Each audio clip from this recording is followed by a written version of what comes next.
नमस्ते, मेरा नाम प्रकाश सती है।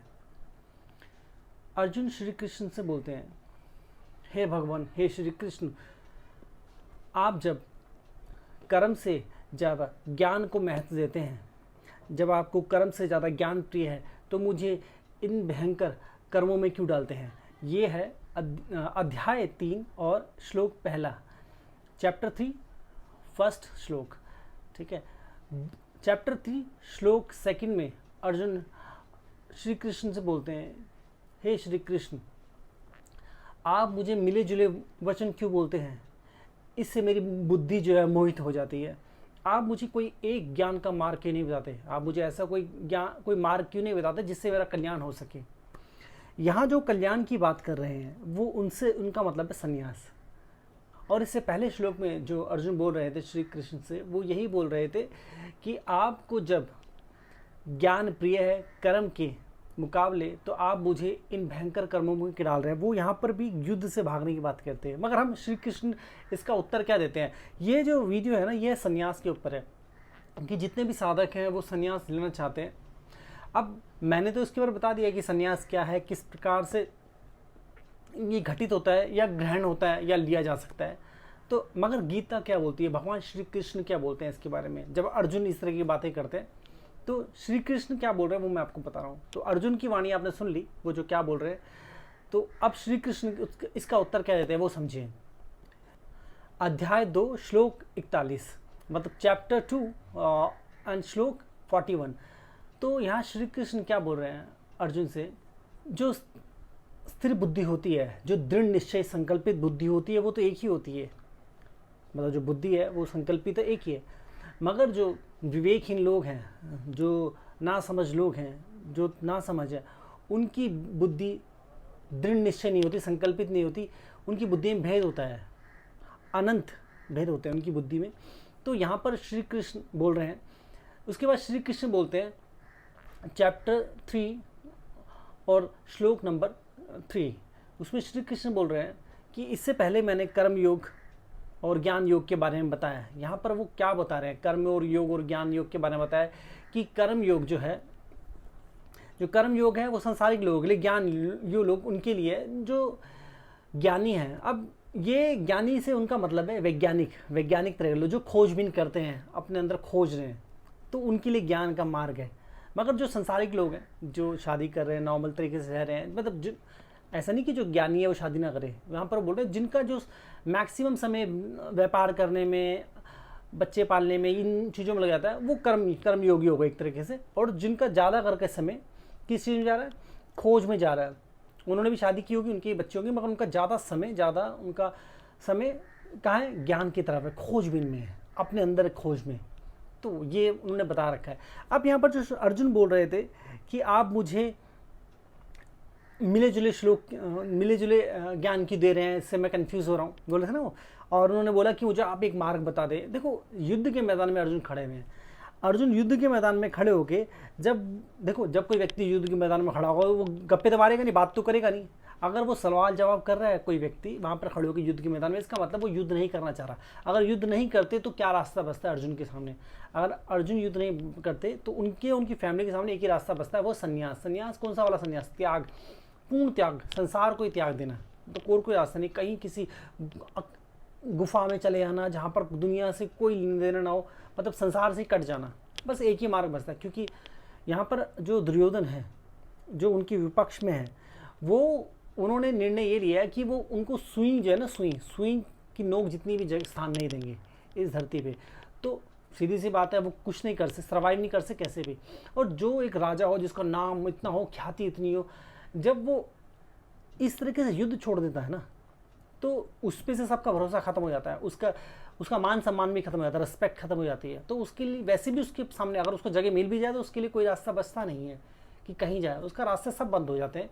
क्योंकि उसके पास ना नाम मान बचा ना सम्मान बचा, क्योंकि वो जिस कार्य के लिए वो बना है वो कार्य ही ना करे तो फिर क्या करेगा वो।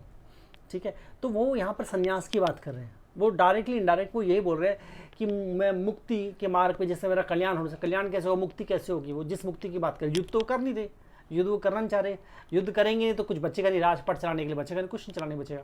तो लास्ट क्या बताया, त्याग, त्याग कुछ है तो त्याग भी क्या करेंगे। तो वो ज्ञान की बात ही कर रहे हैं। तो श्री कृष्ण उनको बोल रहे हैं कि तुम, उन्होंने भले शब्द कुछ बोले मगर वो ये बोल रहे हैं कि तुम संन्यास की बात मत करो, तुम संन्यास की बात मत करो, तुम जो बात, तुम्हें जो करना है वो तुम्हारा कर्म क्या है, तुम्हें युद्ध करना है। उन्होंने बोला ना कि जो दृढ़ निश्चय बुद्धिमान व्यक्ति है उनकी बुद्धि दृढ़ होती है, मतलब उन्होंने संकल्प लेते हैं और उस संकल्प को लेने के बाद उस पर चलते हैं। मगर जो व्यक्ति बुद्धिहीन होते हैं, विवेकहीन होते हैं, जिनकी बुद्धि कम होती है, वो व्यक्ति क्या करते हैं, वो संकल्प नहीं ले पाते, दृढ़ निश्चय नहीं हो पाते, और उनके मन में कभी ये विचार उठता है, कभी विचार उठता है, कभी इससे भागते, कभी उससे भागते हैं, वो भागते रहते हैं। तो यहाँ पर श्री कृष्ण भी बोल रहे हैं कर्म, और श्री कृष्ण बोलते हैं कि कोई भी मनुष्य कर्म करे बिना क्षण भर के लिए भी नहीं रह सकता, क्षण भर के लिए भी नहीं रह सकता। यह है अध्याय 3 और श्लोक 4 कि क्षण भर के लिए भी कोई मनुष्य कर्म करे बिना रह नहीं सकता। मगर कर्म सही प्रकार हो सकते हैं, गलत प्रकार हो सकते हैं। अगर आप गलत प्रकार के कर्म करते हैं तो क्या होगा, गलत प्रकार के कर्मों से आपका जीवन व्यर्थ हो जाएगा। यहाँ पर चरित्र निर्माण की बात कर रहे हैं। अब एक चीज़ समझिए, मान लीजिए एक व्यक्ति है, वो संन्यास क्यों लेना चाहता है, उसका लड़का हो या लड़की हो, स्त्री हो पुरुष हो, शादीशुदा हो या कुंवारा हो, कोई भी हो, संन्यास लेने के पीछे कारण क्या है। अगर उसका संन्यास लेने के पीछे कारण उसका मन की शांति या अंदर की खोज है, तो वो तो कहीं भी हो सकती है। अब मन की शांति जो है घर में, ये सवाल उठता है कि घर पे संभव नहीं हो पाता, बिल्कुल सही बात है, घर पे डिफ़िकल्टी होती है, बात बिल्कुल सही है। मगर ये मत सोचना कि घर में डिफ़िकल्टी है तो बाहर आसान होगा। तो फिर आपको क्या करना पड़ेगा, संसार से किसी ऐसी गुफा या ऐसी किसी जगह ढूंढने पड़ जाना पड़ेगा जहाँ पर कोई किसी का लेना देना ना हो, आपसे कोई लेना देना ना हो। तो आप बाहर बैठे रहो, खाना भी फिर आपको खाना कहाँ से खाओगे, भूख लगेगी, प्यास लगेगी, तो उन सब चीज़ों को मैनेज करना पड़ेगा। चलो आपने कहीं से मैनेज कर लिया, एक व्यक्ति ने संन्यास ले रहा है, वो मन की शांति में चलते हैं, किसी आश्रम नहीं चलते, जस्ट कहीं चलते हैं, मुझे कोई आश्रम में नहीं जाना, कोई आश्रम ले नहीं रहा, बहुत सारे क्लॉज है इसके अंदर, तो हम बस निकल जाते हैं। मान लीजिए वो हरिद्वार चला गया, हरिद्वार जाके बैठ गया, कहीं उसको जगह मिल गई किसी, तो उसको भूख लगेगी, प्यास लगेगी, जब भूख प्यास लगेगी तो उसको बर्तन का चीज़ों को मैनेज करना पड़ेगा, अरेंज करना पड़ेगा, किससे मांगना पड़ेगा, या उसको पैसे लेके आओ, खरीद ले थोड़ा अपने सामान, कपड़े खरीद ले, झोला खरीद ले, थोड़े से बर्तन खरीद ले अपने लिए, चटाई वटाई खरीदे सोने के लिए अपने लिए, ठीक है चलो लिया है, तो वो लेके आएगा, उसको ढोना पड़ेगा ना उसको, और 12 बजे खाना जाना पड़ेगा। लंगर बंटते हैं, आप रोज़ तो लंगर बंटते नहीं, जब भंडारे हो तब होते हैं, मगर कभी भूखा रहना पड़ेगा, कभी प्यास रहना पड़ेगा, पानी के लिए कभी इधर जाना पड़ेगा। और जो व्यक्ति घर में रहा हो ना, वो सडनली किसी सड़क पे आ जाए, सड़क कहाँ सोएगा, क्योंकि इतना आसान नहीं है सो जाना कहीं भी, ऐसे बहुत मुश्किल, बहुत कठिन है, बहुत तरीके की दिक्कत है।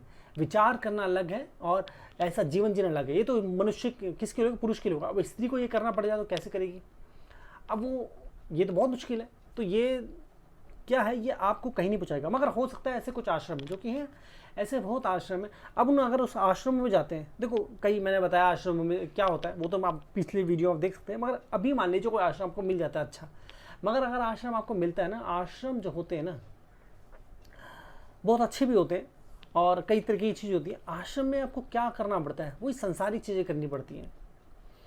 अगर आप कभी आश्रम जाओ तो आप देखेंगे आश्रम में चीज़ें होती, जैसे दुकानें चल रही, सामान बेचते हैं और प्रोडक्ट बनते हैं ना, बनते ही प्रोडक्ट, सीधी सी बात है। आश्रम कैसे रन होगा, अपनी जेब से तो कोई निकाल के देगा नहीं, ये लो जी हम खाना बना रहे खाओ, कहीं कोई ना तरीका चलाना पड़ेगा हर आश्रम को रन करने के लिए।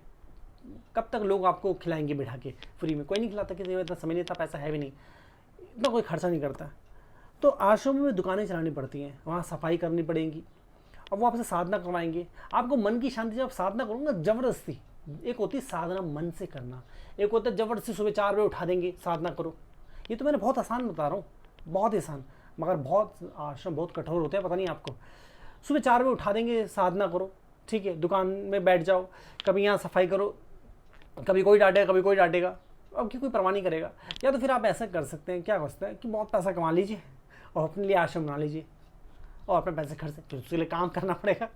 तो आप जिस मार्ग की बात कर रहे हैं वो मार्ग जो है ना, वो कहीं पहुंचता नहीं है मार्ग, वो काल्पनिक मार्ग है। एक होता है काल्पनिक मार्ग। अगर आपको मन की शांति चाहिए वो तो कैसे भी मिल जाएगी। अगर मन की शांति नहीं चाहिए, मतलब मन की शांति क्यों चाहिए, क्योंकि आप किसी चीज़ से भाग रहे हैं, हो सकता है आपको किसी मुसीबत में फंसे हो आप, तो आप उस मुसीबत से निकलने की कोशिश करें। आप हो सकता है एक बार फेल हो, 2 बार हो, 3 बार, 4 बार, अगर लगातार प्रयास करते हैं किसी चीज़ के लिए, तो वो चीज़ को प्राप्त कर लेते हैं, उस मुसीबत से ही पार हो जाते हैं और चीज़ें प्राप्त हो जाती हैं लगातार। मुश्किल हो सकता है मगर ऐसा नहीं कि उसको प्राप्त नहीं कर पाएंगे। तो ये चीज़ है कि मान लीजिए आपका बिज़नेस डूब गया है, बिज़नेस अच्छा नहीं चल रहा और आपको लग रहा है घर को चलाना है, सुबह शाम गन लगी रहती है, परेशान होकर 12 बिज़नेस डूब जाता है, अभी लॉकडाउन लग गया, अब ये हो गया, वो हो गया, वगैरह वगैरह चीज़ चल रही है, तो दिमाग सुन्न हो जाता है, क्या करें, टेंशन हो गई, अब बड़ी परेशानी है, तो संसारिक चीज़ कभी खत्म नहीं होगी, व्यक्ति चाहे मर जाए, ऐसे ख्याल आएंगे, फिर ऐसे ऐसे विचार सुनने शुरू करोगे, ये वगैरह वगैरह, तो लगे संन्यास। फिर सोचोगे, कहीं जाओगे, खोज करोगे, गूगल में आओगे सबसे पहले, फिर यूट्यूब पे आओगे, गूगल में जाओगे, सर्च करोगे, थोड़ा पढ़ोगे, ये वो समझ नहीं आया क्या करें, फिर यूट्यूब पे आओगे, यूट्यूब पे अलग अलग तरह की चीज़, कुछ बोल रहा है, कुछ बोल रहा है। अब मेरे पास तो लगातार मैसेजेस आते हैं, साधक मैसेज पढ़ते हैं, बताते भी हैं कि बहुत सारे लोग, ऐसे बहुत सारे लोग हैं जो संन्यास लेना चाहते हैं। मतलब लेना चाहते हैं का मतलब ये कि वो चाहते हैं कि कोई ऐसा स्थान मिल जाए जहाँ वो पहुँच जाए, बस कुछ ना करना, बैठे रहें, थोड़ा सा ये करें, थोड़ा सा वो करें, मतलब उनको कोई डिस्टर्ब ना करे, ऐसी कोई लाइफ नहीं है। मतलब यहाँ पर समझिए, ऐसी इस तरह की चीज़ तो होती नहीं। अब आपका बिजनेस डूब रहा है और आप डूबे हुए बिजनेस से बाहर, अगर बिजनेस अचानक सक्सेस हो जाए, बहुत सफल हो जाए, तो आप नहीं भागेंगे। सच ये देखो, हमें ना खुद से झूठ नहीं बोलना चाहिए। आप हो सकता है मुझसे झूठ बोल दो, मेरे साधकों से झूठ बोल दो, या आप अपने अड़ोसी पड़ोसी, दोस्त, भाई बहन, रिश्तेदार, किसी से झूठ बोल दो, मगर स्वयं से झूठ मत बोलो। स्वयं से झूठ बोलोगे तो किसी चीज़ की प्राप्ति नहीं होगी। अगर आप इस जीवन को एक जीवन के रूप में देख रहे हैं, मत देखिए इस जीवन को ऐसे, मत देखिए। देखो ये जो शरीर है ना, ये नश्वर है और इसके बाद ऐसा नहीं कि दूसरा जन्म नहीं है। अब लगातार ये प्रकृति है, प्रकृति चीज़ों को ट्रांसफॉर्म करती है। हम मरता कुछ नहीं है, ट्रांसफॉर्म होता है सब कुछ, कि आप लगातार बदल रहे हैं। आप जहाँ त्याग करेंगे वहीं से आप शुरुआत करेंगे। अगर आपको मान लीजिए एक जीवन है, इस जीवन को आपको क्या करना है, सिद्ध करना है। ये दृढ़ निश्चय बना लीजिए, इस जीवन को सिद्ध कर देना है। इसमें जितनी भी कठिनाइयाँ, सब कठिनाइयों को दूर करना है, जितनी भी कमियाँ हैं, जितनी बुराइयाँ, उन सब बुराइयों को दूर करके, उन सब कठिनाइयों को दूर करके अपने जीवन को सॉर्ट आउट कर देना है। ये सोचिए, जिस भी तरीके से करना पड़े आपको, कोशिश करिए। जब आप इस जीवन को सॉर्ट आउट कर देंगे ना, जब आपका शरीर त्याग करेंगे, ये जीवन दो सॉर्ट आउट करने में, ये जीवन तो आपको बहुत तरह के एक्सपीरियंस मिले, बहुत तरह का आनंद मिलेगा, कॉन्फिडेंस आएगा, विश्वास आएगा, खुशी आएगी, आप इंस्पिरेशन बनेंगे लोगों के लिए। आप लोगों को बात कर सकते हैं, बता सकते हैं, अपने अनुभव बता सकते हैं, अनुभव शेयर कर सकते हैं। जैसे कि मैं बता दूँ, जब मैं उच्च अवस्था में कैसे छोटी सी उम्र से मैंने साधना करते करते करते इस अवस्था में प्राप्त हुआ। इसी प्रकार जब आप इंस्पिरेशन बनेंगे, भले आप एनलाइटन ना हो, आप अपने ही जीवन में जो भी एक चीज़ें हैं, भले जरूरी आप करोड़पति अरबपति बने, मगर आप छोटी सी जो चीज़ भी, जो भी आपके लिए, आपके लेवल पे जो भी चीज़ें आप कर लेते हो, तो आप लोगों के लिए इंस्पिरेशन बन सकते हो। ऐसे लोगों की, ऐसे इंस्पिरेशन की और ऐसे अच्छे ज्ञान के, ऐसे विचारों की संसार को जरूरत है। ठीक है, तो आपका ये जीवन तो अच्छा होगा, आपको खुद को महसूस होगा, मन में शांति मिलेगी, सुकून मिलेगा। दूसरा, आपके सभी जीवन आगे के सही हो जाएंगे। क्यों हो जाएंगे? क्योंकि जहाँ हम छोड़ते हैं ना, वहीं से शुरुआत करते हैं। अगर आप परेशानियों में छोड़ के जाओगे, परेशानी में, दुख में, उलझनों में छोड़ के आओगे जीवन को, तो वही उलझने परेशानी मिलेंगी। उधार छोड़ के उधार मिलेगी, मन में डर होंगे, घर से भाग रहे होंगे तो भागते हुए मिलेंगे। तो जो छोड़ के आओगे वैसा मिलेगा। तो ये बहुत महत्वपूर्ण है। तो अपने जीवन को उच्च अवस्था में लेके जाना है, ये दृढ़ निश्चय करना है आपको। तो ये अगर आप दृढ़ निश्चय कर ले तो आपका जीवन सिद्ध हो जाएगा। ये बहुत महत्वपूर्ण है। देखो, कहने का मतलब यहाँ पर ये है, आप इस जीवन को ऐसे वेस्ट भी कर सकते हैं, चाहे तो कोई रोक नहीं रहा आपको, आपका जीवन है। आप चाहे तो मैं जो आपको ज्ञान दे रहा हूँ, मार्गदर्शन जो कर रहा हूँ, उस मार्गदर्शन को मत लीजिए। देखो, मैंने भी, श्री कृष्ण भी अर्जुन को क्या बोल रहे हैं यहाँ पर? अर्जुन बोल रहा है कि मुझे युद्ध नहीं करना, बिल्कुल नहीं करना, युद्ध करना ही। मोटी मोटी बात है, मैं सादी भाषा में बता रहा हूँ। अब मैं उस श्लोक के स्टाइल में बताऊँगा तो समझ नहीं आएगा, बहुत शुद्ध हिंदी है। अर्जुन सीधा सीधा बोल रहा है कि मुझे युद्ध करना ही नहीं है, मुझे युद्ध नहीं करना, मेरे को आप ऐसा मार्ग बताओ जिससे मैं मन की शांति और मुक्त हो सकूँ, मुक्ति को प्राप्त हो सकूँ। श्री कृष्ण बोल रहे हैं ऐसी कोई मुक्ति नहीं है। वो यही बोल रहे हैं कि ऐसी जैसी मुक्ति कोई है ही नहीं, कुछ मुक्त नहीं है, और तुम नरक में जाओगे, स्वर्ग को प्राप्त नहीं, नरक। अब वो जब बोलते हैं कि तुम नरक में जाओगे, स्वर्ग की जगह, ये नरक का मतलब क्या है? नरक का मतलब यही हुआ कि आप जहाँ छोड़ते हो उसी अवस्था में, मुसीबत में छोड़ोगे तो मुसीबतें पैदा हो गई। जो मुसीबत ही तो नरक है। अभी जो एक समाज है, एक व्यक्ति जो है वो, उसके पास बहुत पैसा है, मुकेश अंबानी लगा लीजिए, कोई भी एक व्यक्ति लगा, तो बहुत पैसा है। अब उसको यूएस ट्रैवल करना है तो अपनी फ्लाइट खरीद, उसकी इच्छा है वो एक नया प्लेन खरीदे, उस प्लेन में जाए, उसको जैसे चाहे डेकोरेट कर जाए, उसमें जाए, जैसे चाहे जाए और चाय पी के वापस आ जाए, मेरा मूड नहीं है। मगर एक आम आदमी वो यूएस जाना चाहे, वो कल्पना करेगा कि जाना है, वो कल्पना करने से शायद डरेगा, उसको लगेगा नहीं। अगर वो कुछ खरीदना चाहे, जो चीज़ें थोड़ी महंगी हैं, तो वो कल्पना करेगा, और कल्पना करने से भी डरेगा। मर्सिडीज कार खरीद लेते हैं, चलो कहाँ से खरीदोगे? साइकिल खरीदने को औकात नहीं है। जो गरीब व्यक्ति है शायद साइकिल खरीदे, स्कूटर खरीदे मुश्किल से, या कोई सेकंड कार खरीदे, वो भी उसके लिए बोझ बन जाएगी। वो इसको मेंटेन करना पड़ता है, हर रोज़ सोचेगा पेट्रोल का भाव बढ़ गया, ओहो इसमें को बड़ा मेंटेन करना पड़ता है, खर्चा होता है। समझ रहे हैं? नर्क है ये, नर्क। आप एक चीज़ खरीद तो लेते हैं, मान लीजिए व्यक्ति ने घर खरीदा, अब एक व्यक्ति घर खरीदता है, वो उसका इंस्टॉलमेंट चुका के बेचा दब जाता है। ये नर्क नहीं तो क्या है? Stress, tension. अब जो लोग संन्यास लेना चाह रहे हैं नर्क में ही जी रहे हैं, इसलिए वो नर्क से भागना चाह रहे हैं, मगर वो सोच रहे हैं भाग जाए तो काम बन जाएगा। ये नर्क ही है। जितने भी लोग संन्यास के लिए भाग रहे हैं, आते हैं हाँ मुझे संन्यास लेना है, वो सब के सब अपने जीवन में फेल होते हैं। मतलब मैं यहाँ कोई बुराई नहीं कर रहा कि वो फेल हो, आप बुरे लोग नहीं, मैं बोल रहा हूँ कि उनको सफलता नहीं मिली होती, या सफलता मिली होती तो मुँह के बल गिर के होते हैं। अभी वो असफल है अपने जीवन में, या उनको काम नहीं चला, पढ़ाई नहीं हुई, घर में बात नहीं बन रही, या उनका स्वभाव मैच नहीं हो रहा घर वालों से। मैं समझ सकता हूँ, मैं भी बहुत सारी, देखो मेरे से अच्छा कौन समझेगा, मैं इन्हीं परिस्थितियों से गुजरा हूँ, इन सिचुएशन जो है ना, इस तरह की अवस्था से गुजर चुका हूँ। मैं जानता हूँ कि क्या होता है, मन में क्या चलता है, क्या विचार आते हैं, क्या होता है, सब पता है मेरे को। मगर मैं आपको क्या बता रहा हूँ, मैं आपको यहाँ बता रहा हूँ कि जैसे श्री कृष्ण अर्जुन को बोलते हैं कि अर्जुन उठो, तुम युद्ध करो, युद्ध के लिए युद्ध करो, इस तरह तुम सभी पाप और पुण्य से मुक्त हो जाओगे। और जब बोलते तुम नरक में तुम्हें जाओगे, तो का मतलब क्या है? नरक मतलब वही नहीं कि कोई नरक है, कोई स्पेशल नरक किसी दूसरी जगह, कहीं आसमान में नरक है, वहाँ आपको होता है तेल की कढ़ाई में तल, यही पीड़ा मिलेगी। अगर किसी को तेल की कढ़ाई में, गर्म तेल की कढ़ाई में तल जाए, थोड़ी देर मर जाएगा, वो खत्म पीड़ा उसी। और मरा व्यक्तियों की लेंगे क्या, उसको शरीर तो दर्द तो शरीर में होता है ना, आत्मा को दर्द नहीं होता। गीता में बोला गया है आत्मा ना जन्मती है ना उसकी मृत्यु होती है, ना उसको जलाया जा सकता है, ना भिगाया जा सकता है, ना सुखाया जा सकता है, ना हवा उसको छू सकती है। तो वो हमेशा स्थिति है, मतलब वो जन्मती नहीं है और मृत्यु नहीं होती उसकी, वो है, वो स्थिर है अपने में। तो किसको कि शरीर तो नष्ट हो गया, शरीर को तो जला दिया, बचा क्या? आत्मा बची। आत्मा को क्या, जब आत्मा को कुछ जला ही नहीं सकता कुछ, तो पीड़ा कैसे मिलेगी? पीड़ा सिर्फ शरीर को मिलती है। तो वो जो नर्क की बात है, नर्क यहीं इसी पृथ्वी जहाँ आप जन्म लेते हो, इसी कॉन्शियस के साथ, इस होश के साथ, ये जो आप जन्म ले रहे हो ना, यहीं पर नर्क है। और नर्क कैसे है कि अगर अर्जुन युद्ध से भागता है तो उसको ये आज तो भाग गया कि मैं भाग रहा हूँ किसी, वो जैसे शरीर त्याग करेगा व्यक्ति से वापिस जब जन्म लेगा, फिर वही मुसीबत खड़ी होगी और ज़्यादा खराब होकर खड़ी होगी, क्योंकि वो भाग गया था। अब एक उस टाइम तो राजा है, मगर अभी तो वो क्योंकि राजा था वो कंगाल होकर जा रहा है ना, तो वो कंगाली में पैदा होगा, और वो कंगाली में उसको मुसीबत से झेलना पड़ेगा। या तो वो लड़े, और कई गुना ज़्यादा कठिन, 50-100 गुना ज़्यादा कठिन, 1000 गुना ज़्यादा कठिन हो चुकी है वही परिस्थिति।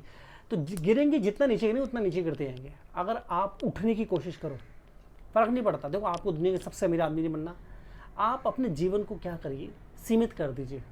मतलब आप अपनी आवश्यकताओं को कम करिए, बेकार की चीज़ को हटाइए। जैसे महंगा मोबाइल लेना, मोबाइल को सस्ता जितनी आवश्यकता उतना ले लीजिए, ठीक है। गेम ही खेलना मत खेलिए, कम कर दीजिए आवश्यकताओं को। कपड़े ब्रांडेड मत खरीदो, सस्ते कपड़े खरीदो, ठीक है।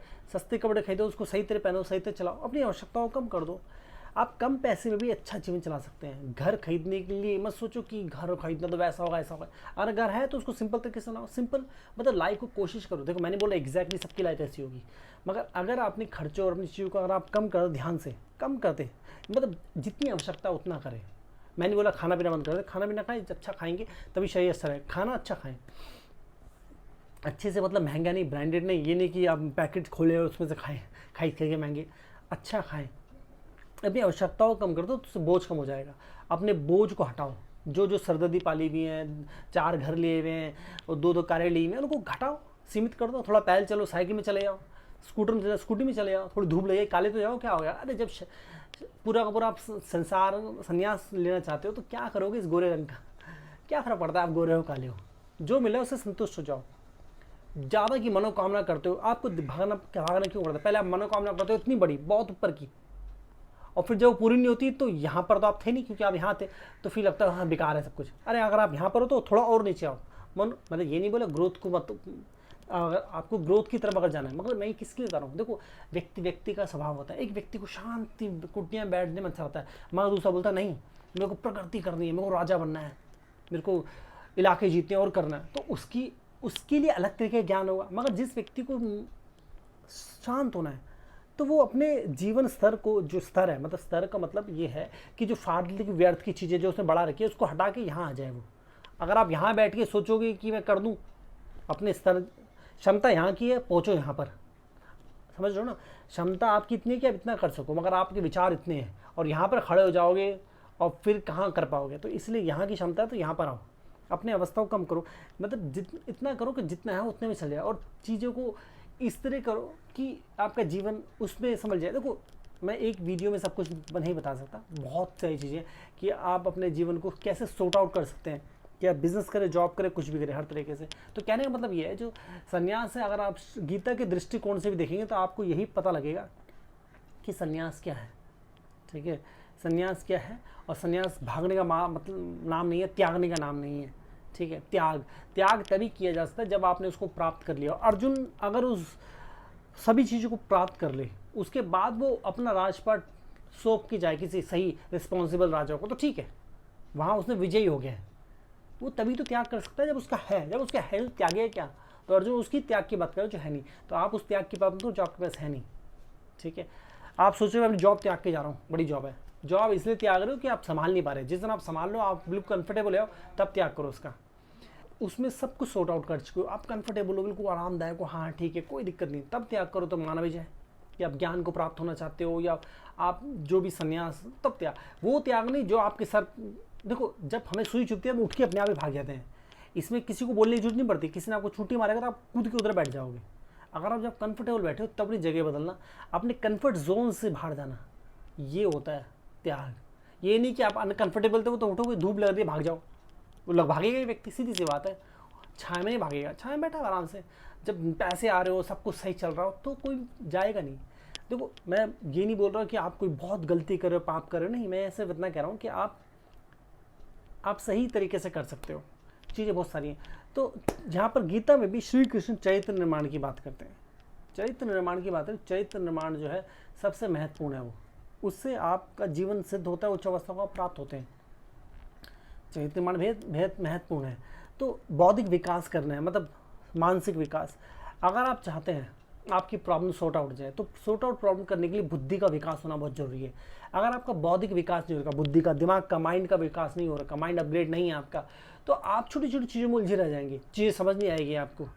मतलब एक सिंपल बिजनेस भी आपके लिए बहुत डिफिकल्ट बन जाएगा। अपॉर्चुनिटी आपके सामने होगी मगर आप उसको ग्रैब नहीं कर पाएंगे, संभाल नहीं पाएंगे, अपॉर्चुनिटी को रिकॉग्नाइज नहीं कर पाएंगे।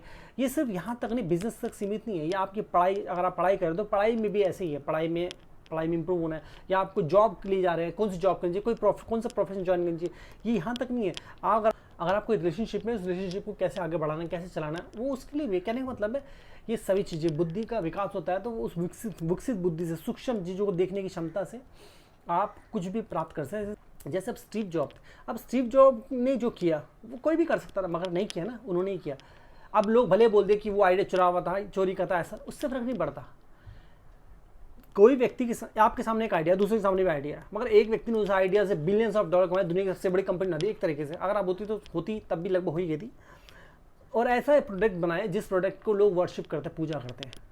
तो व्यक्ति में क्षमता होगी, कैसे हुआ? अवेकनिंग से हुआ। कौन सी? माइंड की अवेकनिंग से, चक्र जागृति अवेकनिंग से। जब चक्र जागृत हुए उनकी, तो जब वो इंडिया आए और उन्होंने साधना की, यूएस में साधना की, और अब जो उनके अंदर अवेकनिंग आई, उस अवेकनिंग से उस अवस्था को प्राप्त हुए।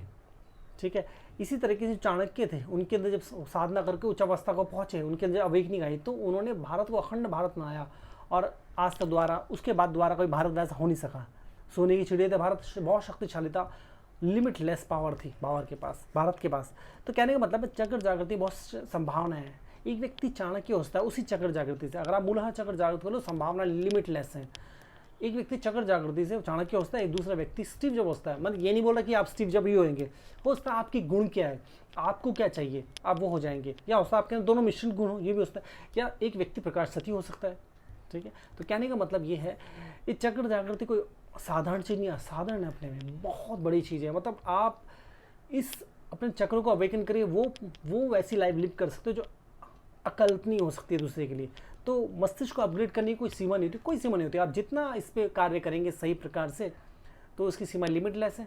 अगर आप चाहते हैं कि मैं आपके चक्र जागृत करूँ, मूलतः चक्र जागृत करूँ, ध्यान रहे जो मैं मूलतः चक्र जागृत बोल रहा हूँ ना, ये मूलतः चक्र जागृत, जो भी व्यक्ति क्लेम कर रहा है कि उसकी पूरी कुंडली जागृत है, मतलब 7 चक्र जागृत हैं, ये मूलतः चक्र जागृत उससे ज़्यादा पावरफुल होगा, क्योंकि हम सुपर कुंडली की बात कर रहे हैं यहाँ पर।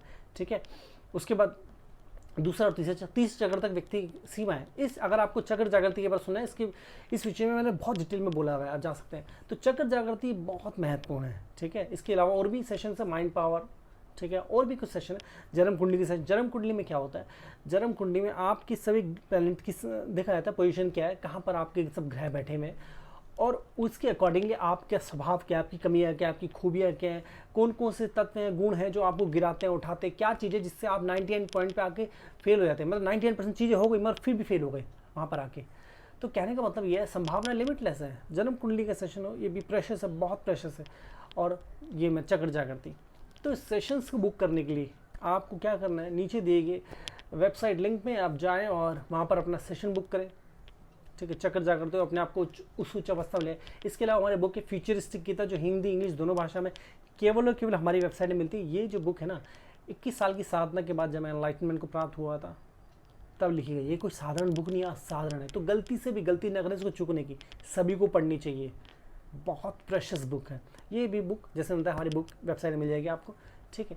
तो आज के लिए इतना, अपना ध्यान रखिए। नमस्ते।